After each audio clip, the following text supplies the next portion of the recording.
No, really, it's an absolute pleasure. Thank you for taking the time to speak with me. And simply this, how's your day going so far? It's been good. Uh, I've just been speaking to my friend Michelle, and then my other friend Ankuta just sent me a picture of her new haircut. She's always had long, she's very, very beautiful. She's a gorgeous girl. I'm just changing my name on my thing. There we go. She's always had long, kind of chestnut brown hair.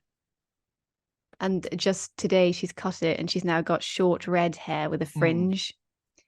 But I said to her, you've got such beautiful bone structure, and she does. She's like a model that everything looks good on you. So, because she was kind of scared. She texted me from the hairdresser's, like, "What have I done?" And I said, "No, no, Hmm. no, no, don't worry. You look fantastic." She's beautiful Eastern European, like a Bond girl or something. But Oh, she's stunning. yeah, major shift. You're right. Naturally, anyone would panic, I think, at first. Yeah, yeah, yeah, yeah. So how are you? Nice to meet you. Tell me what you do. This is your blog, podcast. Tell me. It, it is a little bit of everything. We're games, brains and headbanging life, gbhblofficial.com for short, just to keep it easier. It's a website. It's been running for a couple of years, and we have a YouTube channel as well as where all our interviews go up Wow. on YouTube, on SoundCloud, Spotify, and in Apple Podcasts as well. We don't get to speak to a lot of people involved in horror because that is the area we deal in predominantly alongside the music and video game Ah, side of things. We actually do bands more than anything else. But when we do get to speak to someone in a horror, at least I get to speak to someone in the world of horror. I do very much enjoy it. I've spoken to, thank actually, you. funny enough, some of your co-stars, but we'll get to that a little bit Ooh. later on. You must be very busy at the moment, promoting not one, but not even two, but three movies at Three. once. You're talking How to Kill Monsters, Punch, and Wrath of Dracula. Is it as manic now as it currently seems, or has it calmed down a little? Um, I mean, I am busy, but it's good to be busy. I mean, I think that's the thing with acting is you go through kind of peaks and troughs. So I'd kind of rather be running around and keeping busy rather than, because sometimes in my career I've had months where you literally sit by the phone waiting for it to ring, and and you begin to go mad because I think be Hmm. having nothing to do, you have too much time for introspection, and you start, well, I do anyway, I start to think of all the mistakes I made and why did I say that to that man 5 years ago or whatever. So I'd actually kind of rather be busy. So I feel very lucky actually. Um yeah. Yeah, yeah. Look, I guess the last thing you want to be doing is sitting, as you say, sitting at the phone and wondering why isn't it caught? Why isn't it Why isn't it ringing? ringing? Why does no one want me? Going back a few weeks, Fright Fest in London. What Mm. experience to be part of? Was that your first time attending the horror film festival? And did you enjoy it? Certainly not my first Mm. time. I always enjoy it. I love Fright Fest. I think it's my spiritual home now. And it's probably my favorite of all the festivals because I go to, several throughout the year, but it's kind of the mecca for horror people.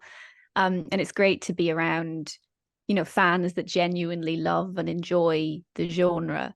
Um, yeah, kind of rather than bringing a horror to a festival, which is like rain dance or something where they get like a whole Mm. variety of films. So at Fright Fest, I can always be assured of an audience that's going to really appreciate it and really love it. Um, no, I've been going, God, I think the first time I went was with Heretics, which is now called The Convent, which I can never Yeah. remember. I think it was called The Convent to Go to America or something, which is Paul Hyatt's um, horror film about a bunch of possessed nuns. And that was Hmm. like 2016 or something. It's a many, many years ago. Yeah. Um, yeah, so I've been going for a long time, but it's great fun and gets better every year. Yeah, it does seem to continue to grow and grow. I always wonder if it's one day it's going to somehow outlive the Leicester Square area because it's getting bigger and bigger. And then it's like, well, where else Yeah. would it bloody go? Well, I mean, it's already moved a few times, hasn't it? I think it began Mm. life at the Prince Charles, Yeah. which is the smaller one, and then this year we were in the Cineworld. Wasn't it at a different screen at one point as well? There was a year when they were on two different buildings, I think both in Leicester Square. Am I Yeah. misremembering? I don't quite remember. My kind of experience with it has always been the combination of the big Odeon cine or whatever it is now, slash the Prince Charles around the corner Yeah. as well, and then jumping between the two and the several screens that they have inside the bigger one. I hope it doesn't leave Leicester Square, because I think it's nice to be in the center of town, and it's accessible to everybody, and it's an exciting part of London. It's always kind of buzzing and Yeah. dynamic. So I Do you, hope. do you live in London? Yes, I live in Ealing in West London, so I can pop in and out with ease, which is So nice. yeah, you know the city well then. Yeah. Okay, let's talk about Wrath of Dracula first then. You played the character of Maria and you worked with Steve Lawson I did. again. This is not your Again. first time. I guess the question is, what was interesting about this role for you?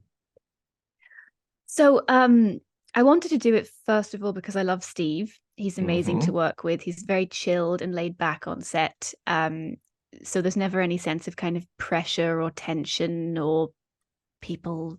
Often sets can be quite high pressure environments because you're trying to get the shot and the sun's going down in 15 minutes, and where Steve kind of doesn't have any of that, and it always feels very relaxed. So I enjoyed working with him on Ripper, which was the first time I worked with him, but it was quite a small part. It was a good part, but just small. Um, and I was kind of hoping that like next time I might have something a bit more substantial to do. So I was really, really thrilled to be offered the role for that reason. He didn't make me audition, which was also nice. It was just a straight offer, which is always always nice. Um, I like the role because I play Maria, who is one of Dracula's brides. Dracula, well, in the novel and in our film, has three brides that live in his castle with him. Um, and you kind of find out as the story progresses that like how did she become his bride. He abducted her from the local village, so there's a kind of she kind of became his bride against her will almost. And she's kind of, I would say, the most intelligent of the three brides, and the one who's been there the longest, and the one who's kind of almost the matriarch of the three of them, which is interesting. And it's that interesting question of, how much of what she does is her own free will and how much is the fact that she's been hypnotized by him. And they have a weird relationship, kind of abusive, like he's kind of almost violent with her at times. So there's a lot to kind of chew through and a lot to kind of work in. Yeah, it was very, very interesting and very challenging at times. And I felt lucky to have the chance to do it.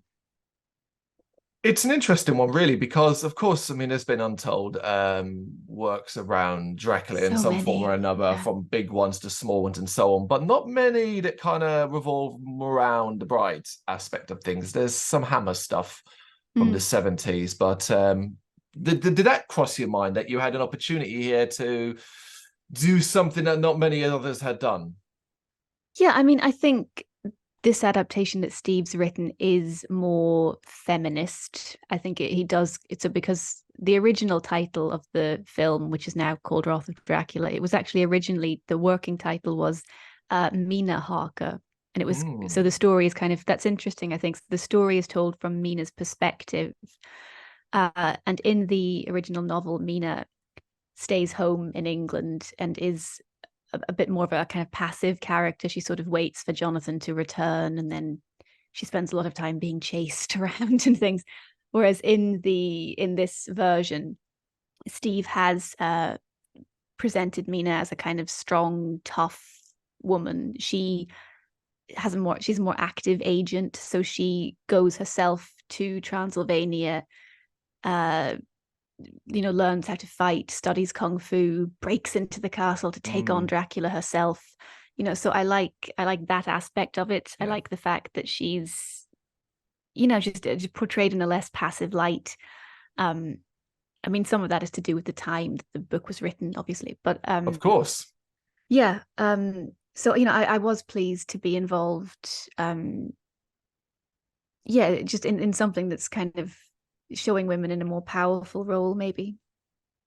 Yeah, it's a nice shift. It's a nice change. It's a fresh idea, which is always welcome in horror in itself. This was shown at Fright Fest. What were you able to sort of gauge the audience reaction to it? And we kind of pleased. Unfortunately, it wasn't shown at Fright Fest. Oh, I thought this one was shown No, at no Fright problem. Fest. No, it's okay. The other two films were shown at Fright Fest. I know it's hard to keep up. I can barely keep up myself. Mm. So it went out straight on Amazon Prime about 2 weeks ago. I would say that the response has been really positive. I got a lot of kind of messages and like people, fans, friends writing to me saying they enjoyed it. So yeah, I think people have, I think people like it. There's always that part of me that thinks, are people just saying nice things to my face? Because so you've Mm. always got that kind of, it's hard to tell. But the film also has this kind of kung fu action element to it, which I think is interesting. I've not seen many films that combine vampires with kung fu, so it's also kind of Mm. attracting like a different audience of people who enjoy like Jackie Chan movies and stuff like that. And the lead actress who plays Mina, Hannah Bang Benz, is a really good martial artist. So there's like lots of scenes of her like doing amazing things that I can't do. So yeah, I mean, it's kind of, it's got like that broad appeal to a lot of different audiences. Yeah, yeah. You are right. I mean, people will. You are right to be suspicious almost of people saying nice things Yes. to your face because online is often then where it falls apart as a bit of anonymity turns people into pretty horrendous Yes, creatures. absolutely. Yes. But yeah, it does seem to be doing well. Obviously, going on Prime as well. Do you ever concern yourself with the burying of movies that can sometimes occur when it goes digital on video on demand and so on? When there's so much released all the time from a wide array of creators, sometimes things can get overlooked. Is that something that's even crossed your mind about this? Yeah, absolutely. I mean, I think it absolutely is a big worry. And I've seen so many films, both, films that I've been in myself and then films that like friends of mine have been involved with that do beautifully at festivals and everyone Mm, loves them, and then they get released and just disappear. yeah. And I think it is a huge problem with independent cinema that there is kind of, unless you're one of the really big studios that just have millions to pump into publicity, it's really very difficult to kind of to find an audience for your movie. And even, Mm. I mean, I feel quite strongly that there is an audience who would love Dracula and who would love, many of the films that I've been involved with, but just we kind of can't find them. And it's really hard to get your film in front of their eyes. And the festival world can be a bit of a bubble. Um, and I think it can be quite easy to fall into that trap of going to the festivals and thinking everyone loves my film, and forgetting that like, well, actually, this is like a little microcosm, and Yeah. outside of the bubble, um, trying to get it in front of like the average person on the street is really hard. And it's something I wish, you know, I wish there were a more of a kind of pathway for indie filmmakers to get their stuff in front of audiences. Yeah, something that maybe, as you say, doesn't involve spending a lot of money because that seems to be the only solution, unfortunately. Yeah, absolutely. It's all of this. Yeah, I mean, the big studios have so much money to pay for posters on the Yeah. underground and on the sides of buses and stuff, which is just not accessible to the Yeah. indie filmmaker. So I mean, it would be wonderful if like your local multiplex could have, I don't know, on a Sunday they have a few slots where they show Mm. indie stuff. Yeah, like We're if there could be more support from kind of local communities and stuff. Yeah, we already kind of mentioned it's kind of why we personally have like a lot of love for the likes of the Prince Charles Cinema, a more Yeah, independent cinema that shows more unique movies, because the only cinemas that are around, like me, my local area into London, are all seemingly predominantly the big brands, and they're never really going to put those films on. well, and I think the thing is as well, the great thing about independent cinema is that you can be more experimental and you can take risks and you can make weird, dark, kooky stuff that may or may not Hmm. work. The thing about the very big studios is they have so much money riding on it. Like they've invested millions that they have to make their money back, which means that they can't afford to take any risks. So you get the same formulaic stuff churned out year after year because it's definitely going to make its money back. You know, that's why we're seeing Fast and Furious #7 or whatever we're on to now. Yeah. And as much as, you know, I'm sure it does make money, I don't know that it can honestly be said to be great cinema. So it would actually be beneficial from an artistic point of view. But I guess I suppose the filmmaking is about money ultimately. It's an issue that exists in almost every aspect of media. If you're in a band, a small local band, you'll struggle to promote your work there. If you're a small video game developer, you struggle to promote your work there. Book writer, whatever it is. We like to say it's word of mouth still counts, although it's word of mouth that online more than anything else. Shout about it in the comments. Social media. Person, yeah. Okay, let's talk about Velma then, from Stuart Sparks' How to Kill Monsters. A very different role altogether, and a seemingly much larger production. When you got involved in this, was it automatically, I want to play the role of Velma? Was it offered to you? Did you audition for it? So I got involved kind of almost by accident and by chance. I wasn't slated to appear in this movie at all, and it was going ahead without me. Fine, you know. And then I was on Facebook one day just scrolling, and I saw a post from Stuart saying the original actress had dropped out for some reason or was suddenly unavailable, and he needed someone to film Monday morning. Could someone is anyone available, basically? And I think it was either Friday evening or Saturday morning, so I had like about 48 hours, and I almost didn't reply to the advert because it was so kind of last minute. I thought, oh God, can I be bothered with, you know, terribly lazy of me. But yeah, I'm very, very glad that I did respond. So I wrote to, it might have been Cal O'Connell, actually, the producer, and said, yes, I'm available. And they said, would you mind doing a quick audition? I said, yeah, sure. So I auditioned over like a video. I've made like a video of myself, sent it off. And I think they said they booked me to do it on like Saturday night to start on Monday morning. Wow. So very, very last minute. I didn't really know what I was getting involved with. I didn't realize, I'll be honest, I didn't really realize how good they were. And I think if I had realized, I might have been I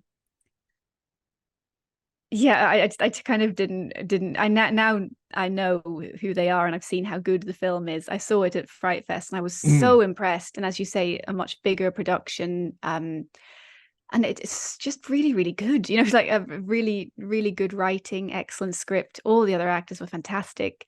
Really funny and like genuinely humorous. So many horror comedies are not really that funny at all, in all honesty, and this was genuinely funny. And I think if I had known how good it was, I might have been a bit nervous about kind of turning up with one day's notice. As it was, I didn't really know what I was getting into, so I sort of turned up kind of, I think I remember I was standing outside, it was in Leeds, so I'd had to get the train up to Leeds with very little notice. And sort of standing about that morning I had my coffee cup, sort of, where am I going? Oh, but what? Yes, who are you? Hello. And I just didn't know what I was getting involved with. So I was very, very pleasantly surprised. It was awesome. So did you get any information about the character, what the role might be, like something to read on your journey up? I can't remember now whether I was sent the full script or whether I was sent when you audition for something, you don't get a lot of information, generally speaking. You get a quite vague sort of, I think this description was Velma is in her 20s. She is mysterious and we need a strong screen presence, and that could kind of mean anything. Wow, really. yeah. And it's kind of so a lot of the time they're looking to sort of see what you can make of it, almost. So you don't have a lot to go on, and you just kind of have to give it a bash and see. So it turned out to be so the film opens with the sort of stereotypical, well, the archetype rather, of the people in a cabin in the woods, and something goes wrong, they summon a monster, sort of thing. So it turned out, and Velma was kind of the lead antagonist of that whole setup. So it was actually a really, really good, really interesting role. And I've walked into that accidentally, fell into it. What a lucky girl am I. Yeah, overall, like you're satisfied, you're happy that you did it, regardless of all the things that could have gone wrong. It turned out well. I can't believe, if I had known how good it was, I think I would have been a lot more eager to please. Because I didn't realize how good they were, and I was almost like, do I want to bother going to Leeds? I don't know. Whereas thank goodness I did, because it's awesome. And Lindsay Crane in the lead is phenomenal and does several different sides of her character and does a whole journey and is utterly convincing. And I was just really, really impressed. Have you seen it yourself? Not fully yet, no. Right. It's good. I am looking forward to. It's genuinely good. Yeah, because I do enjoy a good horror comedy. As you said yourself, I do 100% agree with you. Horror comedy is a term I tend to look out with a little bit of a side eye. Yeah, because me of the too. comedy aspect. Yeah, but it was actually, for once, genuine humor. Yeah. Forward to it. All right, finally, there is Andy Edwards' Punch. So your involvement in this, how did that come about? What made you want to do this? Well, you'll laugh. This was even more short notice. So again, I wasn't slated to be involved in Punch either. And I was walking down the street in Ealing about 2 o'clock in the afternoon, minding my own business, when I got a text from Andy saying, he sounded slightly frenzied and frantic. And it was, can you get to Brighton around 8 p.m. this evening? Are you free? So I was like, yes, I suppose. So, I mean, I kind of don't know what this says about me as an actress, but I'm never anybody's first choice for anything. I'm always a kind of last minute addition. But I've decided to take it as a positive. So I got, and again, I had very little idea of what I was getting involved in because it was such short notice. So I just got the train down. I think I had to more or less turn around in the street and walk toward the nearest train station to get to, it's either Brighton or Hastings. It was somewhere by the sea. And that's another really, really good film, which I really enjoyed watching. I'm always impressed by the standard of what they've put together on such a low budget. And Andy's fantastic. It's I read a lovely review of it actually, which said that it really utilizes that the location of the seaside in Brighton. Like you can almost taste the sea air and the vomit on the steps, and there's lots of kind of, like, there's a whole set piece inside this abandoned games arcade. And I think the thing about those kind of seasonal places is they're so much fun when they're in season, but I think when they're out of season, they're almost kind of left derelict, and it's almost kind of spooky in the out of season months. But again, another beautifully constructed, very British, sort of a very British take on a kind of what's usually a classic American kind of slasher film. But Andy said he wanted to do an American film in the most British setting possible. So again, very lucky to be involved. I keep stumbling accidentally into fantastic jobs.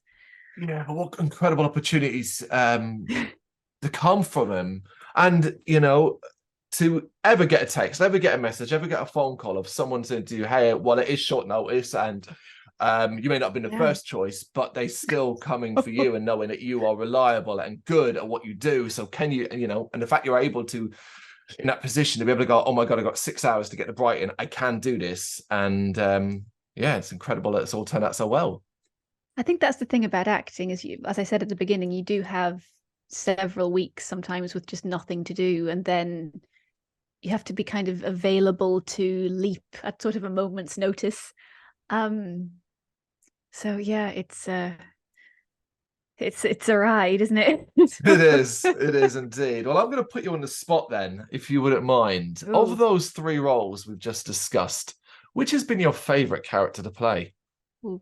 I can't answer that. It's not fair It isn't fair. I to the know. directors. It isn't. I mean, each one gave you something new and fresh to do. Yeah, would Exactly. we And agree on that? they're all different, and they all had, yeah, they all give me something new to do, and a Mm, different challenge. And there were three lovely creative teams, three really interesting characters. I mean, well, Velma and Maria were probably more substantial roles. I only had quite a small part in Andy's film, but I was yeah. still very happy to I'm happy to be involved.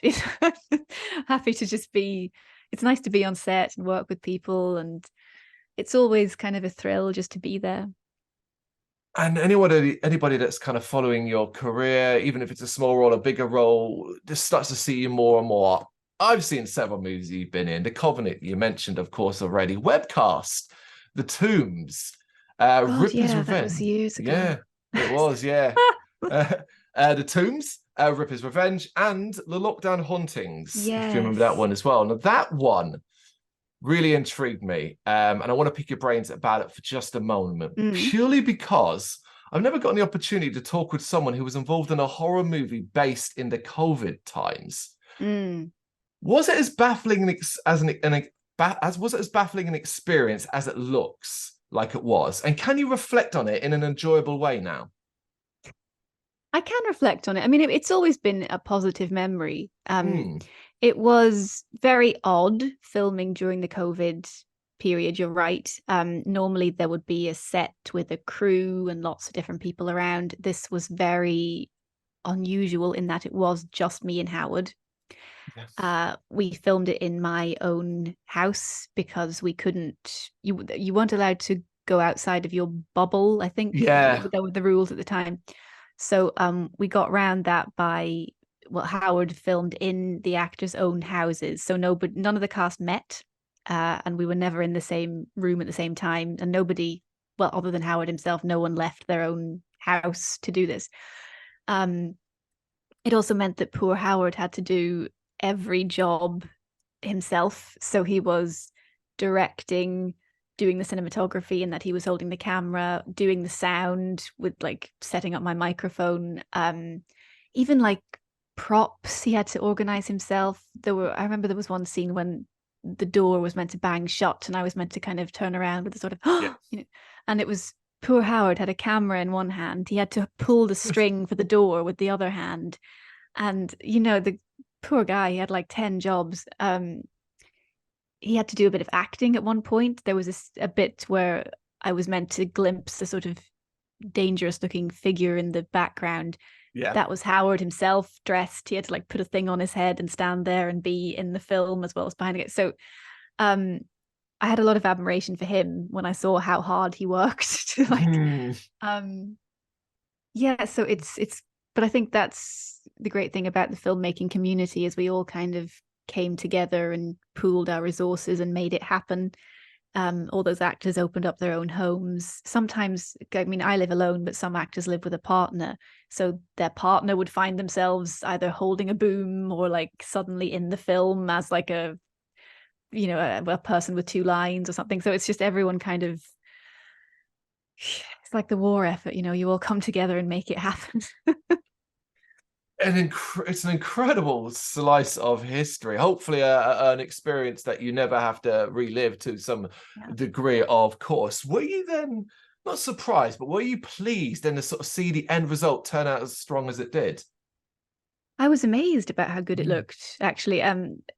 Similar to How to Kill Monsters, because you only see a very small bit of it. Like when I was on How to Kill Monsters, I only saw that cabin in the woods, which was just one set, that someone had constructed a little cabin set. Yeah. And I was really taken aback by the broader scope of the film when I saw it. I was like, God, there's loads of locations and there's loads of actors I never met and and it was the same with Howard's film. So many different actors. I think the Candyman himself was in it at one point. So like, quite big American stars. And you think, oh my Yeah. goodness. So I'm always taken aback by the scope of the film when it's finished, because I only ever see one little bit of it. Yeah, I'm always impressed by people's talent and like Howard's talent in editing the whole thing and pulling it all together. Are you comfortable watching yourself back? Is that something you've grown to be more comfortable doing? Yeah, I can watch myself back. You sort of have to when you if you go to if I want to go to FrightFest and see the film and be in the room, and then you kind of have to watch it. I mean, it's great when I work with a good creative team because I know that they will film me in such a way that they will make it look good almost. Your Yep. performance kind of hinges on the people around you to an extent, because if they are good, they pull you up to their level. So it's not, yeah, and you know, and beautiful cinematography can make anyone look wonderful. You know, by the time they've lit you wonderfully and shot you beautifully, and you know, everybody looks better than they do in real life. So I am comfortable, but it's because other people make me look good. Well said, well said. Okay, go back to your history, really. Did you always want to act? Is that something that's always been there? And particularly, at what stage did you find yourself leaning towards horror? I did always want to act. It was always my dream since I was a little girl. And I always, yeah, I just set out to try and bring it about. I didn't really know how to do it, or how it's one of those things that's very difficult. People still ask me today, you know, how do I get into acting? And I, even nowadays, I still don't really have an answer for them other than kind of a vague, well, just keep turning up and give it a go. You know, I don't, there's kind of, even now, there's no real set way to get into it. So anyone who's trying to get into acting, you spend a lot of time kind of blundering about and trying this thing, and that doesn't work. And okay, I'll try something else. And so I spent most of my youth doing that, kind of trying things with varying degrees of success. And then I fell into horror. I fell into everything by accident from that. That's my answer to everything. I think Paul Hyatt's The Convent was the first one I got. And I got that. I kind of got that by accident as well. It's nothing is by design. They had already cast most of the main cast, so most of the nuns had been cast, and I had missed. I guess the casting call had already gone out a month before, and I missed it, or I wasn't aware of it happening. And I got called in. I'm not quite sure why, but they still hadn't cast Lilith. She was sort of left, or they hadn't found anyone or something. So I managed to get an audition for that. And it was kind of several months after everyone else had auditioned and parts had been given out. I'm nearly always an afterthought in these stories. And I think it was a weird audition because Lilith didn't speak. So you have to sort of, which I actually find a lot harder. You have to convey what she's going through physically through how you move. And I remember it was Paul Hyatt and Marcia Duvaliers, if I'm saying that right, in the room, and they kept telling me to try and walk as if you're possessed. And it's like, okay. Yeah, what do you use as an example for that? Goodness. I can't remember what I did now. And I think I had come dressed really inappropriately. I had like a pretty red dress and high-heeled shoes. I don't know where I thought I was going in retrospect. And then the audition was like, crawl around on the floor like you're possessed, and me in this like red dress crawling on the floor trying to look possessed. But yeah, I don't know how I got that either. But yeah, that was kind of the first one I did, and I didn't think at the time it would lead to anything else. It was just a job I stumbled into. And then no, I was very lucky. I think once you do one, you it becomes easier to get the next one, because then you can, when you go to the next audition, you have experience, and you get to meet people in the horror world. Like when you go to festivals, you meet a lot of other directors and they're doing stuff, and yeah, the ball kind of starts rolling. And I've learned not to turn up in a red dress and pretty shoes anymore to the audition. Wear something appropriate. So unless the message says turn up wearing that, because that's what the role needs. It never does in my experience. I wish. Yet. Yeah. What about the potential of being typecast as a horror queen, as it were? Does that bother you? Do you like the sound of that? Is it something that you find is already beginning to happen? Because ultimately your credits for horror are easily outweighing everything else. Yeah. I mean, there's nothing wrong with being typecast and doing the same genre. Yeah. I love horror. I think it's a really good genre. I love the fans. There are people who really enjoy it and want to watch it. So why not? And I think there is, like, of those three films, Maria and Velma and The Lady in Punch, they're all different characters. So I'm Yes. still, I think I'm still displaying versatility within the genre. So I don't know that I don't feel that that's typecasting, because they were three very different people that I played. So no, I mean, I'm very happy in horror. Yeah, I mean, I'm lucky to be surrounded by great creative people. It's a lovely community. I'm very happy. Lots of creative, I say, lots of creative people doing creative work, allowing that while it is horror and living within that world, and maybe a lot of the time it's resulting in you being a victim, a dead, killed off here, do this. The roles are often so wildly but they're different. so different that, I mean, like, yeah, because Dracula's a sort of period piece. How to Kill Monsters is a kind of rollicking horror comedy.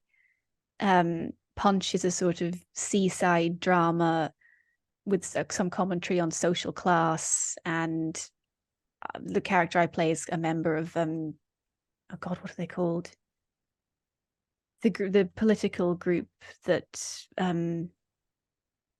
protest about climate change. Like Just Stop Oil. No, the ones that dress in the red.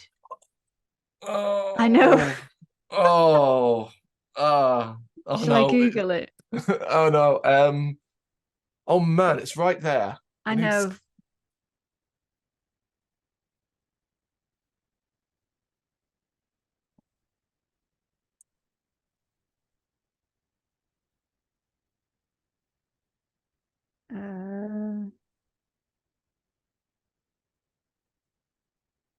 Extinction Rebellion. Of course it is.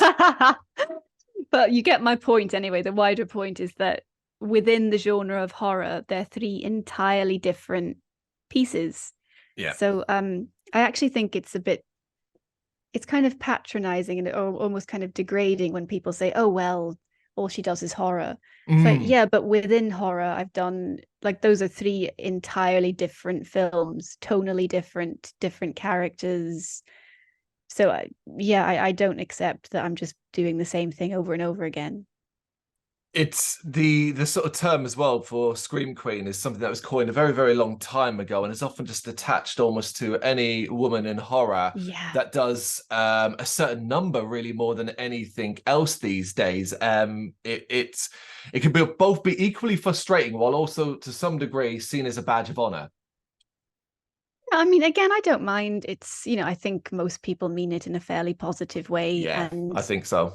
And I think, I do understand that, like, journalists or whatever, they need sometimes a shorthand when they're writing an article. So it is a kind of a shorthand way of expressing what I do. Of course, in reality, what I do is more complex than that, but it's okay. Oh yes, considering your incredible list of credits, it's amazing. Now, I hope this is accurate, because according to IMDb, your first credited role was 2015. Was in 2015. Do you remember that? That's right. What is my first credited role? Oh, I didn't add that. It was because I was kind of wanted to focus on the big, well, basically, those 8 years. Those 8 years, 2015 to 2023. Yes. And an incredible list of credits with a wide array of roles. So when you reflect on the past 8 years and see yourself as having achieved so much, can you believe that you've achieved so much in that period of time? Has that sunk in? Well, I mean, I haven't achieved all that much. I mean, goodness me. Oh, it's an incredible list. You're very kind. You're very kind. I feel just lucky to be working regularly. I think that's what I would say. It's because so many, I know what it's like because I was a struggling actor for a long time with, and I know what it's like to go to like 20 auditions in a month and not get any of them and then think, so the fact that I'm even kind of booking stuff regularly and I've got like work coming in and they're all like interesting projects with like interesting like characters with depth to them to play. So as long as I'm working, I'm happy. But yeah, I don't know that I've achieved marvelous success, but I'm even to be working, I think is success. To be busy is success. So I'm very happy. To be happy is all that matters. To be busy is fantastic to hear, but that combined with happiness, what more can anybody ask and hope for for your career? Exactly. So I've had the pleasure of speaking with several women in horror over this past year, including one of your co-stars from Ripper's Revenge, Rachel Warren. Oh yes, I love Rachel. I saw her Yeah. on Wednesday actually. She's in Rise of the Foot Soldier Vengeance. And she very kindly allowed me to come to the first screening of it in Leicester Square. And I went along because I think it's important to support indie British film and kind of get the film out to a wider audience. So I did the whole thing of kind of going along and social media posting about it, and it's great that we support each other's projects in that way. She's always very nice about stuff I do as well. Yeah, absolutely. We've all got to pull each other up, right, in some way. Yeah. I've also had the pleasure of speaking with the film, the directors, writers, and more. And what it is signaling is a shift in horror. It's gradual, but it is notable now and it is growing. And I kind of want to get your perspective on this changing face of horror and what needs to be done to encourage more women to be involved. I mean, I think what Steve has done with Mina Harker is a good example. In that, as I said earlier, he made the leading lady a lot less passive. I think traditionally women are used as kind of the victims. So you find yourself sort of, I mean, I've done it myself, the sort of running away from someone with an axe or this kind of thing. And there is when you think of it, the amount of films that seem to be focused on endless shots of dead women. Why do we need to show quite so many images of ladies dead in various and it's interesting, even in death you're still expected to be attractive. I remember I've died nude a few times and I always think, could I not have died with my clothes on? Why do I have to be nude while dead? Even in death I am not released from the need to look attractive. I think what is interesting though is the fact, for instance, so I told you that the original title was Mina Harker. Yeah. And the distributor changed the title to Wrath of Dracula. So the distributor obviously feels that a title which has the word Dracula in it is more likely to sell copies than a title with the woman's name in it. So I think that's worth it looking at, the advertising, like how is this being sold? What images do they feel they're presenting to the public that will sell? The image on the kind of poster on the front of the DVD it's mainly the man and he's biting her neck and you can't really see her face. So she's again portrayed in a sort of, well, she's being bitten, and then this is the main victim. Yeah, exactly. That was the main image. I will also say I worked on a film called Hollow a few years ago. The leading actress, Pat Garrett, wonderful actress, lady in her 60s. And it's her story. It's all told. She's the main character. It's all told from her perspective. Stunning performance. And when it came to distribution, the distributors said that they would require a younger woman to be on the cover of the DVD because they can't have a lady in her 60s as the front image, and the image that was chosen for that poster is a younger lady. So I think that's also worth thinking about, that I think it's not coming from the directors themselves or the Yeah. writers, because Steve wrote that story and wanted it to be about Mina. Yeah. Jonathan Zaurin wrote that story about Pat Garrett and wanted Pat to be on the poster, and they were not allowed.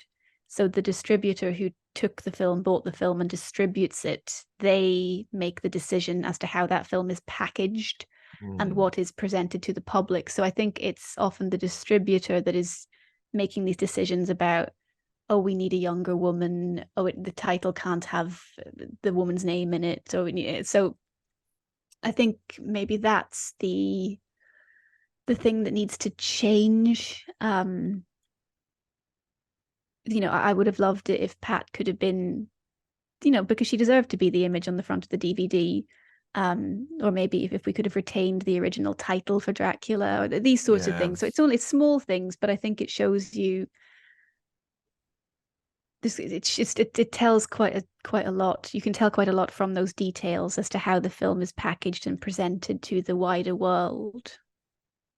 And considering using Wrath of Dracula specifically as the example, of the most modern example we have, it's 2023, and that's still happening. I find that incredibly frustrating to hear, really, if I'm honest, because as a horror fan, as someone that works these days, because I've seen so much over my life, to tend to just go, "Ooh, that one has this title," and that is what I'm going to do. I won't read a synopsis because I don't want to color my view, and I'll just watch this based off here's the title.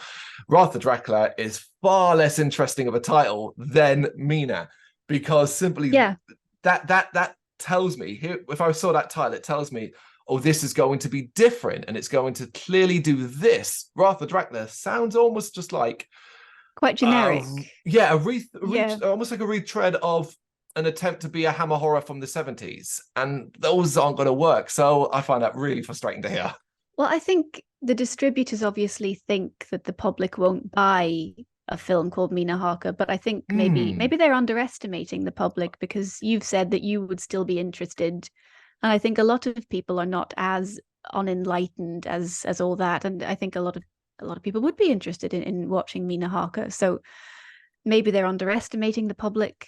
I think it's insulting almost to a degree. It is insulting to your intelligence. I think, that because you're a man, and I think we're often kind of led to think, oh, men wouldn't watch that. And I don't think that's necessarily true. You seem like an enlightened gentleman. I think it is slowly changing, but I think it's so slow that it might be the next generation of women that sort of sees the benefit of it. I think I might have aged out by that point. But we all do. I do agree. I asked the question because I am noticing, and who I've spoken to and talked to about their experiences, the shift, but it is gradual, and it does sometimes feel like it stalls. And then suddenly there's a flurry of really interesting content, either from female creators, writers, and actors, and then it feels like it's sped up again. And then that it seems stop-start basically, and that can be frustrating as a fan and a viewer, and just someone that sometimes wants to enjoy horror regardless. I agree. But progress is never just a straight line up. Progress is up, down, up, down, up, down, up, down, up, down. But as long as the general trajectory is going up, I suppose it's we'll get there. It'll take time. Agreed. We will get there. We'll get there, and everyone will have to do their little bit. Talking of which, when it comes to promoting yourself, is this an area that you think you're particularly strong at? So I'm talking about the social media side of things: Facebook, Instagram, Twitter, X, whatever it is now, and so on. And is it something you can enjoy? I don't like promoting myself. I would rather promote the film. So I think when I do a lot of social media posting, it's usually because I'm promoting, I'm at an event to promote. Like, for instance, I said on Wednesday, I went to promote Rachel's film. So the post tags the film and stuff. So I see it as more kind of promoting my work, also the work of the thing. Filmmaking is a team effort. So when I'm promoting a film, it's all the people in the film and the director and the writer and the low budget community in general. So I think that's how I look at it, because otherwise I think you can get a bit sort of bit kind of big-headed, can't you? With the endless images of here's another image of my face, because you haven't seen enough images of my face this week. And unfortunately, social media encourages this kind of I don't know, acting like we're all celebrities in our own lives or something, or the you've got to be careful, haven't you? It is a path that everybody has to walk, whatever they're doing. You know, you say you're promoting the films and so on, but obviously through that you're also promoting your role in it and the work in it and the work that everyone around you has done. But keeping sane and enjoying it is a totally different thing. How do you find a way to enjoy it? I think it was certainly with social media, it's best not to take any of it too seriously, I Yeah. would say, and just be aware that it is what it is and it's all just a bit of fun. Um, yeah, I mean, I generally do enjoy it when I'm working with good people and I'm on set. I suppose the kind of the depressing bit is all the auditions and all the sort of, you know, hearing the sort of endless, God, I mean, I've heard the word no hundreds of times, but I would also say don't take that too seriously either. You know, just because you didn't get a certain role or they didn't, it doesn't mean anything. I've realized all it means is, so when I've gone into audition rooms and they didn't want me, it just means they didn't see anything special in me. It doesn't mean there isn't something special in me. It just means they didn't see it. And everyone isn't going to see it, but that's okay. That's an incredible way to put it. That is wonderful to hear, but it's also something that a lot of people would struggle to be able to do. Rejection is hard for most people, and it can obviously have a detrimental effect on your mental health. Is this attitude you have something you've built up over the years or something you've always had?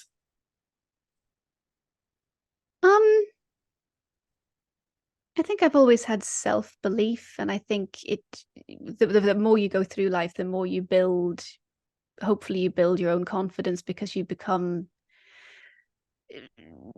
more used to being in your own skin, more comfortable in yourself. You know, I hope everyone is more confident at 30 than they were at 20, for instance. I would hope. And I think you've got to ask yourself as well when you're doing auditions, you know, who are these people auditioning me? Who put them in charge? By what criteria exactly are they better than me? And I think a lot of the time when you're auditioning, the people you're auditioning for are not necessarily any smarter than me, really. So I think I see it more as we're both equal, and it's just, you know, is this potential collaboration going to work for us or not? And that's all it is. I think they're not really superior to me, even if they might think they are, they're not. Fantastic. For anyone that follows and enjoys your work and what you've done over the past 8 years, is there any particular thing that they can do that you could say to them, look, we want to support you in some way? What can we do? I mean, you don't have to do anything. It's very kind of you. But we want to. Bless you. Follow my Instagram if you like, or you could go and you could watch Dracula. It's in Asda as well for £7. Somebody saw it and took a picture of it and sent it to me, which I think is good. It's kind of, I like that it's in an accessible place and it's not too expensive, because I think art shouldn't be beyond the means of the ordinary person. So you could buy it when you're getting your groceries, which I quite like that idea. It doesn't have to be a big event, you know. Yeah, and I love that it's on physical media as well. I know, and I think this might, I mean, Steve was saying to me this might well be the last one of his films that is on physical media, because it's sadly kind of dying out now. So I think in the next few years it'll become harder and harder to get physical media. So I'm kind of pleased that we've made it onto DVD, one of the last bastion of DVDs. I love that as well. It's fantastic to say it is a dying media. It's not long for this world. It's still surprising that it still exists almost to this day. And in fact, as you said, go to Asda, pick it up in there. Incredible. Right. Absolutely. Got one more for you because we are coming up to an hour, so we've definitely Oh my gone gosh, for a have I while been now. talking for an hour? I'm so Uh, sorry. no, I'm more. Yakking on and It's on. I absolutely love it. I love your time, and I really appreciate the fact that you've done this. So it's really this, and it's what's next. So obviously you're going to be working on stuff that you can't tell me or talk to me about. But is there anything you can share, insights into what might be coming up in your future? Of course, I'm very lucky that I've been cast in Derelict, which is Jonathan Zaurin's next film, which is epic. And I've never seen, I think he's the most talented cinematographer I've ever worked with. And that's saying a lot because I've worked with a lot, but he's an artist with the camera and he can paint with light. And it's just going to be absolutely beautiful. And that was another thing where I wasn't cast originally. And then I sort of talked him into casting me instead.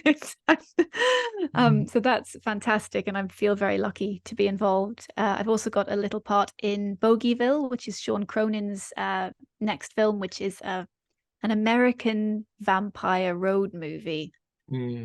So combining American road movie with vampire. So yeah, and he's another very, very talented guy, and I'm very lucky to have so many talented people that want to work with me and make me look good through association. But of course, what you offer and what you bring yourself can't be understated. And I look forward to seeing both, not only that, but what comes next. Ayvianna, thank you so much for taking the time to do this. I really appreciate it. Thank you for your time in speaking to me. I am very, very grateful. So thank you. Thank you very much for watching. If you'd like to see more content like this, please consider hitting the subscribe button. It is gratefully appreciated. You can find us over at gbhbl.com, our full website where reviews, news and so much more goes up daily. We're also on all social media platforms, Facebook, Instagram, Twitter, Threads, at gbhbl. Just search for gbhbl and you will find us out there. We also have merchandise on sale. You can access the shop via the website.